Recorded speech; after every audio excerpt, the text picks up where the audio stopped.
Hello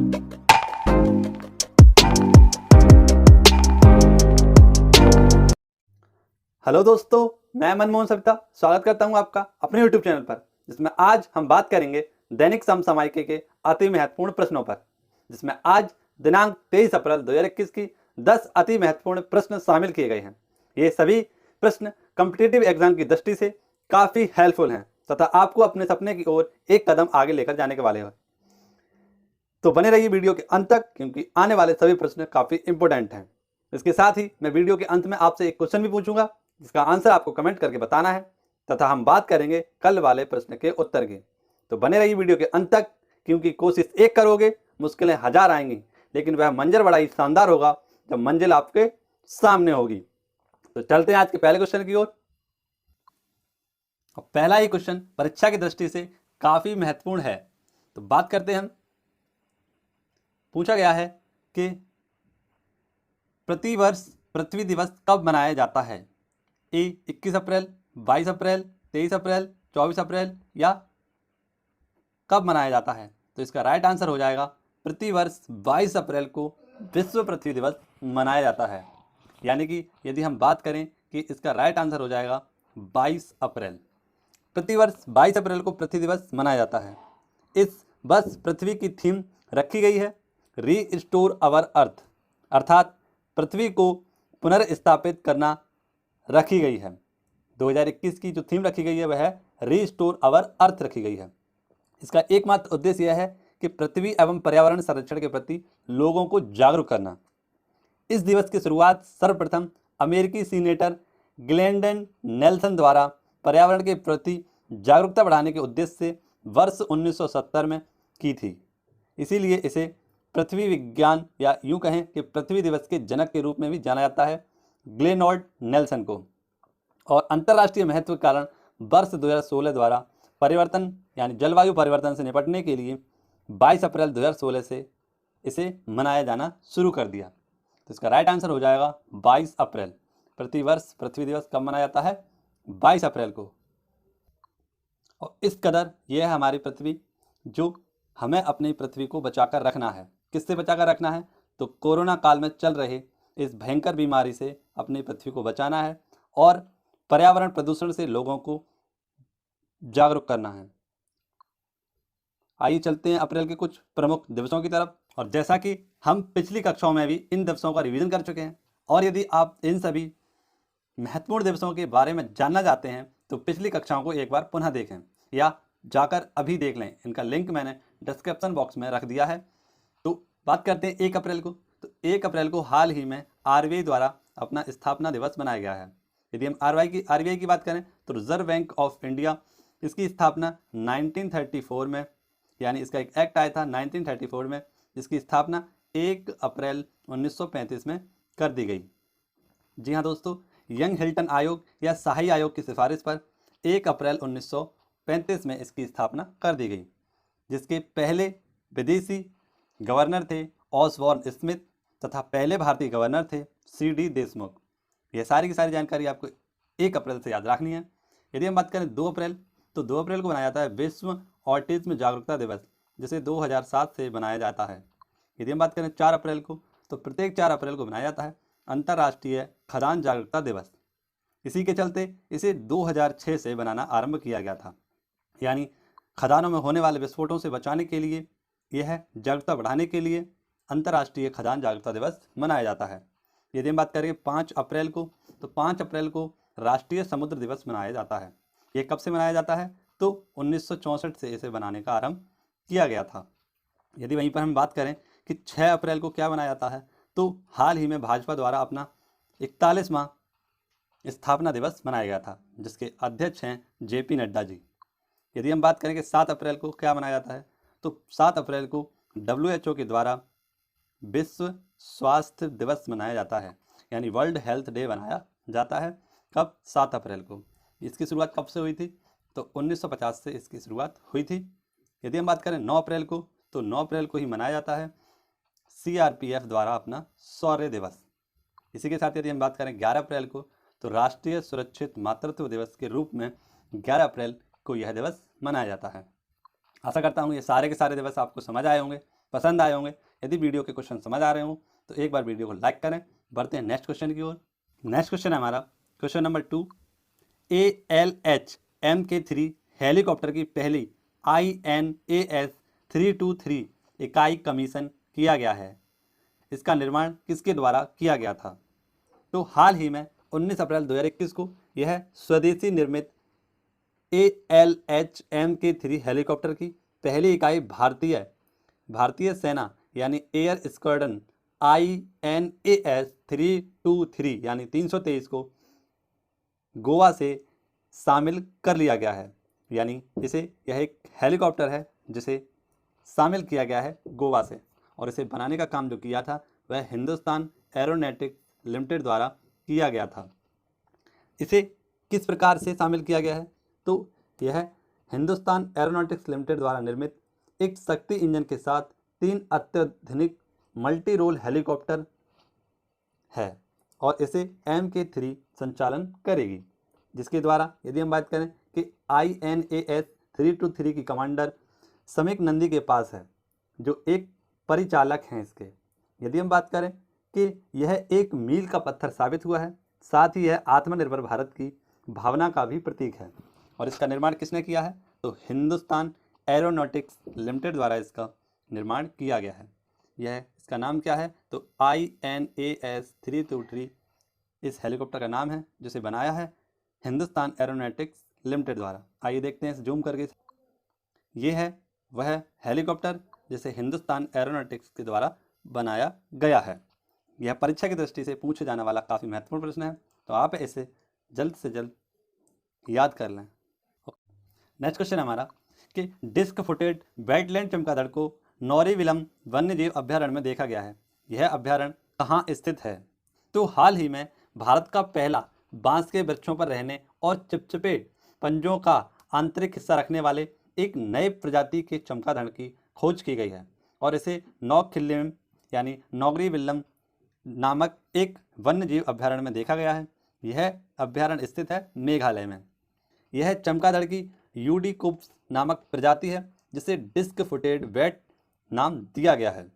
इसके अंगूठे और चमकीले नारंगी रंग के प्रमुख पैर काफ़ी देखने में आकर्षक लगते हैं और इसकी खोज हाल ही में मेघालय के नौगरीविल्लम नामक वन्यजीव अभ्यारण्य में हुए हैं। यदि हम बात करें कि इसे बांस के तने के आंतरिक भाग में पाया जाता है। यह प्रजाति दक्षिण चीन और वियतनाम, म्यांमार जैसे इलाकों में पाई जाती है।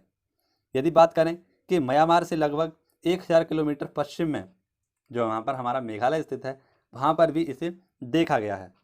यदि हम बात करें कि मेघालय में चमगादड़ों की संख्या डिस्क फुट चमगादड़ पाए जाने के बाद 66 हो गई है। यानी यहाँ पर कुल पाई जाने वाली जो चमगादड़ों की प्रजाति है और इस चमगादड़ को मिलाकर यहाँ पर कुल प्रजातियों की संख्या 66 हो चुकी है।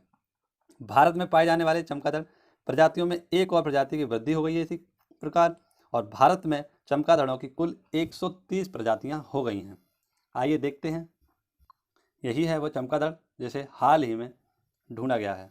यदि हम बात करें कि हाल ही में उद्धव ठाकरे के बेटे तेजस ठाकरे द्वारा एक मीठे पानी की मछली हिरण्याकेशी नामक मछली को भी खोजा गया है, जिसे महाराष्ट्र के सिंधुदुर्ग के अंबोली जिले में ढूंढा गया था। यह क्वेश्चन भी आपको याद रखना है, तेजस ठाकरे वाला। और नेक्स्ट क्वेश्चन हमारा क्वेश्चन नंबर 4 परीक्षा की दृष्टि से काफ़ी इंपोर्टेंट है और हाल ही में इसे जारी किया गया है। तो बात करें हम यदि कि क्वेश्चन नंबर 4, तो 17 अप्रैल 2021 को हैनले पासवर्ड इंडेक्स 2021 Q2 जारी किया गया है। इस इंडेक्स में शीर्ष स्थान पर कौन है? यदि हम बात करें कि 17 अप्रैल 2021 को कोविड-19 के बढ़ते मामलों और विदेशी यात्रा पर प्रतिबंध के बीच जब कोई देश सबसे ज़्यादा प्रभावित देशों में से व्यक्तियों पर प्रतिबंध लगा रहे हैं, तो इसी बीच हैनले एंड पासवर्ड यानी हैनले पासवर्ड जिसे जारी करता है हैनले एंड पार्टनर्स के द्वारा, जिन्होंने अपना इंडेक्स 2021 का Q2 जारी किया है। यदि हम बात करें कि भारत इस सूची में 84वें स्थान पर है, क्योंकि भारतीय नागरिक 58 से अधिक स्थानों पर वीज़ा मुक्त या यूं कहें कि वीज़ा ऑन अराइवल यात्रा कर सकते हैं। यानी ऐसे भारत ऐसे 58 देशों में यात्रा कर सकता है जहां पर उसे पासपोर्ट की ज़रूरत नहीं पड़ेगी। यानी इसी के आधार पर हम कह सकते हैं कि जो इंडेक्स जारी किया जाता है इसमें बताया जाता है कि किस देश का पासपोर्ट कितना मजबूत है। यानी जनवरी 2021 में लॉन्च किया गया था Q1 और हाल ही में 17 अप्रैल को जारी किया गया है Q2 और इसमें शीर्ष स्थान पर जो आया है वह है हमारा जापान। पिछले वर्ष भी या यूँ कहें Q1 में भी जापान फर्स्ट स्थान पर था और Q2 में भी जापान फर्स्ट स्थान पर ही है। यदि हम बात करें कि Q2 में सेकंड स्थान पर कौन है, तो सेकंड स्थान पर रहा है सिंगापुर। वहीं पर थर्ड स्थान पर जर्मनी, इसी के साथ दक्षिण कोरिया भी थर्ड स्थान पर रहा है। यदि हम बात करें कि भारत की स्थिति इसमें क्या है, तो Q2 में भारत की स्थिति जो रखी गई है वह रखी गई है 84 इसमें रखी गई थी, जबकि Q1 में भारत की स्थिति जो थी वह 55 थी। इसमें लास्ट स्थान पर आया है वह 110वें स्थान पर अफगानिस्तान आया है। ठीक है दोस्तों, ये सारी की सारी जानकारी आपको इस हैंडले पासवर्ड इंडेक्स 2021 Q2 से याद रखनी है और इसी के साथ साथ सूचकांक की रैंक को भी आपको याद रखना है। बढ़ते हैं और यदि इसी बीच में यदि हम बात करें कि हाल ही में दिए गए कुछ इंडेक्स के बारे में हम जान लेते हैं, तो हाल ही में world economic outlook report IMF के द्वारा जारी की गई थी। कौन सी? World economic outlook report IMF के द्वारा जारी की गई थी। इसी के साथ यदि हम बात करें कि ग्लोबल जेंडर गैप इंडेक्स 2021 में फर्स्ट स्थान पर आया था, वह आया था आइसलैंड। आइसलैंड इस इंडेक्स में फर्स्ट स्थान पर आया था। इसी के साथ यदि हम बात करें कि इसमें लास्ट कौन आया था, तो लास्ट इसमें आया था अफगानिस्तान, जबकि भारत की इसमें रैंक थी 140 जेंडर गैप इंडेक्स में थी भारत की रैंक। यदि हम बात करें कि ग्लोबल विंड एनर्जी काउंसिल द्वारा वैश्विक पवन रिपोर्ट 2021 में भारत को चौथे स्थान पर और चीन को प्रथम स्थान पर रखा गया था। इसी में द्वितीय स्थान पर अमेरिका तथा तृतीय स्थान पर जर्मनी को रखा गया था। कौन सी? वैश्विक पवन रिपोर्ट किसके द्वारा जारी की जाती है, तो यह ग्लोबल विंड एनर्जी के द्वारा जारी की जाती है। इसी के साथ यदि हम बात करें मोस्ट इंपोर्टेंट, जिसमें बात की गई थी 23 मार्च 2021 को जारी अंतर्राष्ट्रीय बौद्धिक संपदा सूचकांक 2021 जारी किया गया था और इसमें कुल 53 देश शामिल किए गए थे, जिसमें भारत की रैंक थी 40वीं। कौन सी रैंक थी? 40वीं रैंक थी और प्रथम था इसमें अमेरिका इसमें प्रथम था।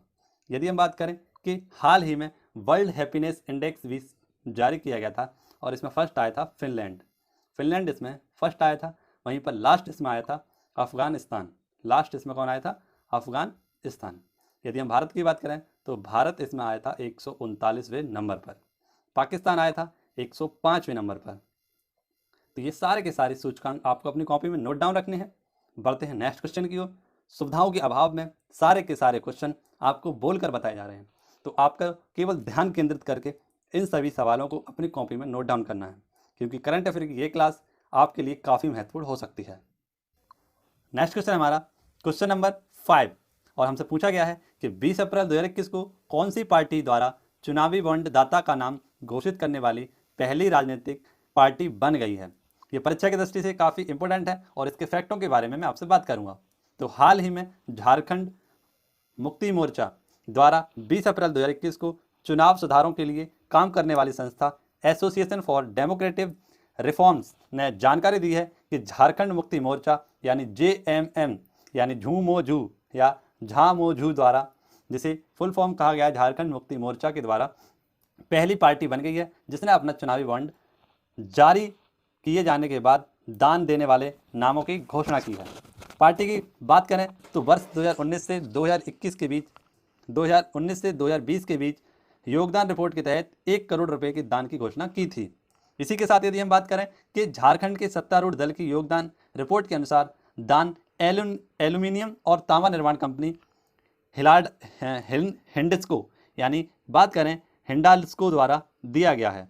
यदि हम बात करें कि यह झारखंड मुक्ति मोर्चा यह किसकी पार्टी है, तो यह पार्टी है शिव सोरेन की।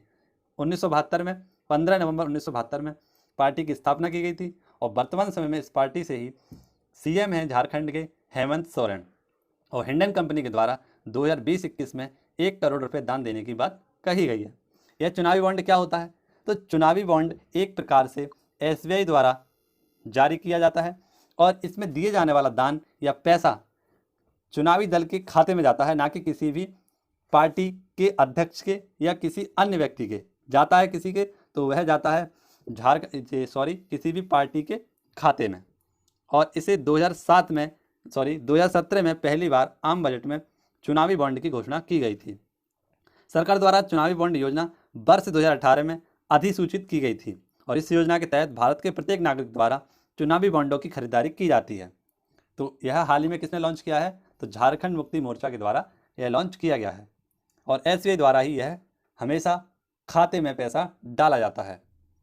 आइए देखते हैं। यह है झामुझू और ये हैं हेमंत सोरेन और ये हैं शिव सोरेन। इन्हीं की पार्टी को 1 करोड़ रुपए का दान दिया गया है। किसके द्वारा? हिंडन कंपनी के द्वारा, जिसे कहा जाता है चुनावी बॉन्ड। ठीक है दोस्तों, आशा करता हूँ आपको क्वेश्चन समझ में आया होगा। बढ़ते हैं नेक्स्ट क्वेश्चन की ओर। नेक्स्ट क्वेश्चन हमारा, हमसे पूछा गया है कि 19 अप्रैल 2021 को सुमित्रा भावे का निधन हो गया है। उनका संबंध किस क्षेत्र से था? तो हाल ही में 19 अप्रैल 2021 को 7 बार राष्ट्रीय पुरस्कार विजेता रह चुकी मराठी फिल्म निर्माता और राइटर सुमित्रा भावे का लंबी बीमारी के चलते निधन हुआ है और 78 वर्ष की आयु में पुणे में इनका निधन हुआ है। तो इनका जो राइट आंसर हो जाएगा, संबंध हो जाएगा, वह हो जाएगा फिल्म निर्माता। यह मराठी फिल्म निर्माता थी जिनका जन्म पुणे में हुआ था और इन्होंने यहीं से ही एमए राजनीतिक शास्त्र से अपनी शिक्षा को भी पूर्ण किया था। उन्होंने वर्ष 1985 में स्त्री वाणी के लिए अपनी पहली लघु फिल्म जो कि आई थी बाई, इसके लिए उन्हें पहली बार 1985 में राष्ट्रीय पुरस्कार दिया गया था और यह एकमात्र महिला हैं जिन्होंने 7 बार राष्ट्रीय पुरस्कार जीते हैं। 7 बार राष्ट्रीय पुरस्कार इन्होंने जीते हैं। तो इसका राइट आंसर हो जाएगा फिल्म निर्माता। मराठी फिल्म निर्माता थी ये और किसके साथ काम करती थी? तो यह काम करती थी बेहतरीन फिल्म निर्माता सुनील सुखधंकर के साथ। आशा करता हूँ आपको क्वेश्चन समझ में आया होगा। बढ़ते हैं। ये हैं सुमित्रा भावे जी, जिनका हाल ही में लंबी बीमारी के चलते निधन हुआ है 78 वर्ष की उम्र में। ये कहाँ की थी? तो यह पुणे की थी और यह मराठी फिल्म निर्माता थी। आइए बात करते हैं अप्रैल माह में हुए प्रमुख निधनों की। एक बार पुनः से मैं आपको इन सभी माह के निधनों के बारे में बता रहा हूँ। तो हाल ही में 4 अप्रैल 2021 को निधन हुआ था पहले क्रिकेट महिला अंपायर चंद्रा नायडू जी का। चंद्रा नायडू जी का निधन हुआ था तो 88 वर्ष की उम्र में इनका निधन हुआ था। और आपने क्रिकेट में एक ट्रॉफी का नाम सुना होगा, CK नायडू ट्रॉफी। यह उन्हीं की पुत्री थी चंद्रा नायडू जी, जिनका 88 वर्ष की उम्र में निधन हो गया था। यदि हम बात करें कि उसी दिन 4 अप्रैल 2021 को ही दिग्विजय सिंह झाला, जो कि पहले पर्यावरण मंत्री थे, इनका निधन हुआ था। इसी के साथ यदि हम बात करें 9 अप्रैल 2021 को प्रिंस फिलिप, जो कि ब्रिटेन की महारानी के पति थे और 99 वर्ष की उम्र में इनका निधन हुआ था। तो ये कुछ अप्रैल माह के निधन थे जिन्हें आपको अपनी कॉपी में नोट डाउन करना है। आशा करता हूँ आपको ये क्वेश्चन समझ में आए होंगे। बढ़ते हैं नेक्स्ट क्वेश्चन की ओर। नेक्स्ट क्वेश्चन हमारा, यह भी परीक्षा की दृष्टि से काफ़ी महत्वपूर्ण प्रश्न है। तो प्रतिवर्ष विश्व पुस्तक दिवस यानी वर्ल्ड बुक डे कब मनाया जाता है? तो प्रतिवर्ष 23 अप्रैल को दुनिया भर में विश्व पुस्तक दिवस का आयोजन किया जाता है। पहला बुक डे 23 अप्रैल 1995 को मनाया गया था और इस वर्ष इसका जो स्लोगन रखा गया है, या यूँ कहें कि इसको जो टाइटल रखा गया है इस बार का, वो रखा गया है okay so your next book is. यह इसका टाइटल रखा गया है, यानी बताया गया है कि आपकी नेक्स्ट बुक कौन सी होने वाली है। तो ये क्यों मनाते हैं? तो यूनेस्को द्वारा हर वर्ष इस मौके पर कार्यक्रम का आयोजन किया जाता है और दुनिया में कॉपीराइट एक अहम मुद्दा है, इसीलिए बुक पुस्तक दिवस या यूँ कहें विश्व पुस्तक दिवस इस मुद्दे पर जोर दिया जाता है। इसी वजह से दुनिया में कई हिस्सों में विश्व पुस्तक और कॉपीराइट दिवस के रूप में मनाया जाता है। इसे किसके द्वारा मनाया जाता है? तो यूनेस्को द्वारा वर्ल्ड बुक डे मनाया जाता है। और यह कब मनाया जाता है? तो प्रतिवर्ष 23 अप्रैल को मनाया जाता है, क्योंकि इसी दिन कई प्रमुख लेखकों के निधन हुए थे और कई प्रमुख लेखकों के जन्म भी हुए थे, जिसमें यदि हम बात करें कि विलियम शेक्सपियर, इनकी मृत्यु हुई थी इसी दिन, और जबकि एनुअल मेजियो की इसी दिन पैदा हुए थे। मॉरिस ड्रोन भी इसी दिन पैदा हुए थे, इसीलिए यह प्रतिवर्ष 23 अप्रैल को मनाया जाता है। इस बार यदि हम बात करें कि इस अवसर पर यूनेस्को के महानिदेशक एंड्रयू अजेले ने वर्ल्ड बुक कैपिटल कमेटी की सिफारिश के आधार पर एक टिब्लिटी नामक शहर है या राजधानी है जॉर्जिया की, जिसे वर्ल्ड बुक कैपिटल के तौर पर चुना गया है। तो ये कुछ फैक्ट थे पुस्तक दिवस से, जिसे आपको अपनी कॉपी में नोट डाउन करना है। यदि हम बात करें, भारत में एक संस्था है राष्ट्रीय पुस्तक न्यास, जिसे हम NVT भी कहते हैं। यह क्या करता है? तो राष्ट्रीय पुस्तक न्यास मानव संसाधन विकास मंत्रालय के उच्च शिक्षा विभाग के अंतर्गत एक सर्वोच्च निकाय है। इसके अंतर्गत NVT की स्थापना भारत सरकार द्वारा 1957 में की गई थी, और NVT का एकमात्र उद्देश्य है कि मध्य कीमतों पर अंग्रेजी, हिंदी और अन्य भारतीय भाषाओं में अच्छे साहित्य का प्रकाशन करना और उसमें प्रोत्साहन बढ़ाना। तो यह सारी की सारी बातें आपको याद रखनी है। तो प्रत्येक 23 अप्रैल को मनाया जाता है world book day. World book day कब मनाया जाता है? प्रत्येक 23 अप्रैल। नेक्स्ट क्वेश्चन हमारा, यह काफ़ी धोखेबाजी वाला क्वेश्चन है, जिसमें चाइना ने श्रीलंका के साथ एक बार फिर से धोखा किया है। और क्या किया है इसमें, आइए जानते हैं। तो हाल ही में रेडियो एक्टिव पदार्थ के साथ एक चीनी जहाज हम्बनटोटा बंदरगाह पहुंचा है। यह बंदरगाह किस देश में है? तो चीन के एक जहाज में रेडियो एक्टिव पदार्थ यूरेनियम के मिलने के बाद श्रीलंका ने उसे हम्बनटोटा बंदरगाह को तुरंत छोड़ने को कहा है। तो कहाँ पर है ये हम्बनटोटा बंदरगाह? तो यह स्थित है श्रीलंका में। श्रीलंका में यह स्थित है। यह जहाज चीन के लिए जा रहा था, लेकिन रास्ते में इसे कुछ तकनीकी खराब होने के कारण श्रीलंका के हम्बनटोटा बंदरगाह पर रोका गया था। लेकिन श्रीलंकाई अधिकारियों ने उसे ऐसा करने से इनकार किया, लेकिन वह नहीं माना, और जांच करने पर यह पता चला कि इस जहाज़ के अंदर रेडियो एक्टिव पदार्थ भरे हुए हैं, जो कि काफ़ी खतरनाक थे। और इस घटना के बाद श्रीलंका की संसद में हंगामा भी हुआ था। श्रीलंकाई विपक्षी नेता अजीत सिंह प्रेमदासा ने संसद में कहा कि जब चीनी जहाज हम्बनटोटा पोर्ट पर पहुंचा था, तब श्रीलंकाई नेवी द्वारा उसकी जांच क्यों नहीं की गई थी, और उसमें मौजूद इन रेडियो एक्टिव पदार्थों की जांच क्यों नहीं की गई थी। यह सारी बात की गई थी श्रीलंका की संसद में, और इसी के चलते श्रीलंका ने इसे वहाँ से रवाना कर दिया है। यदि हम बात करें कि हाल ही में चीन और श्रीलंका के बीच कोलंबो पोर्ट सिटी को लेकर बवाल चल रहा है, लेकिन श्रीलंका ने इसकी भारी विरोध करते हुए विपक्षी सुप्रीम कोर्ट तक जा पहुंचा है, और इस पर पूरा कब्जा जमाने के लिए यह बात चल रही है। तो धोखेबाज चीन ने एक बार अपना फिर से चेहरा दिखाते हुए श्रीलंका को धोखा दिया है।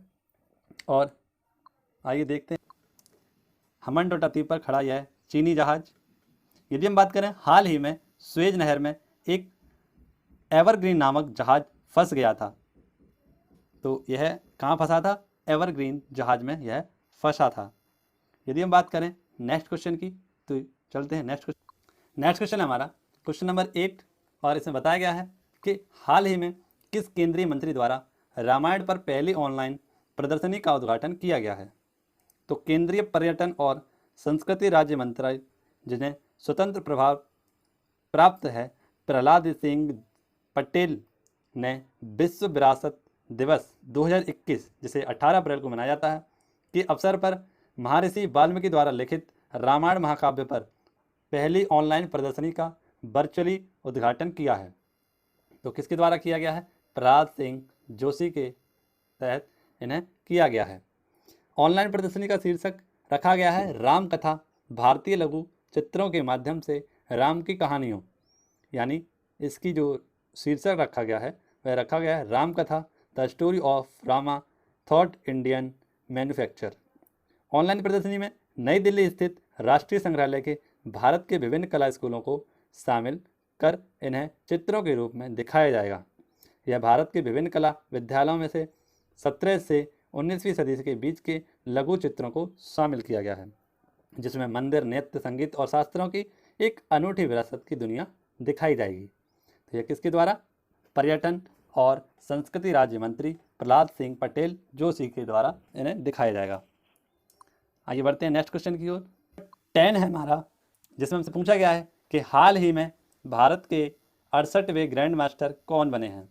तो हाल ही में अर्जुन कल्याण सर्बिया के अंडर जेलोवेक में चल रहे JM राउंड रॉबिन 2021 टूर्नामेंट के 68वें जो ग्रैंड मास्टर बने हैं वह अर्जुन कल्याण बने हैं।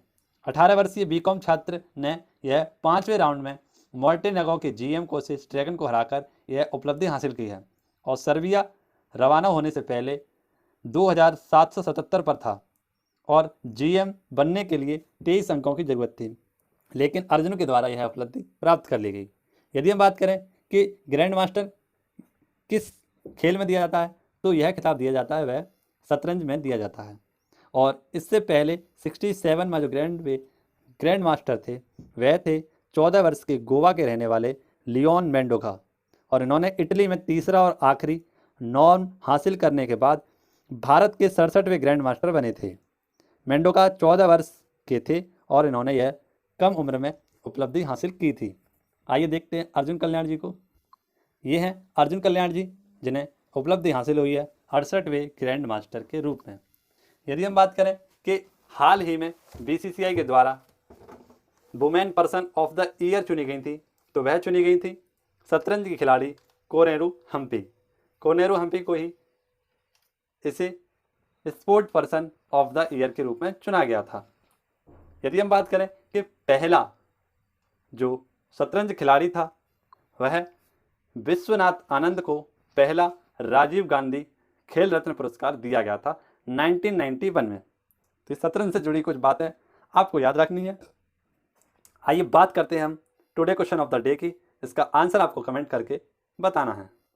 नेक्स्ट क्वेश्चन टुडे क्वेश्चन है हमारा, हाल ही में टेबल माउंटेन नेशनल पार्क में आग लग जाने के कारण चर्चा में रहा है, यह किस देश में स्थित है। तो यह आपको कमेंट करके बताना है कि टेबल नेशनल पार्क जिनमें हाल ही में आग लग गई है यह किस देश में स्थित है। बढ़ते हैं कल वाले क्वेश्चन के आंसर की ओर।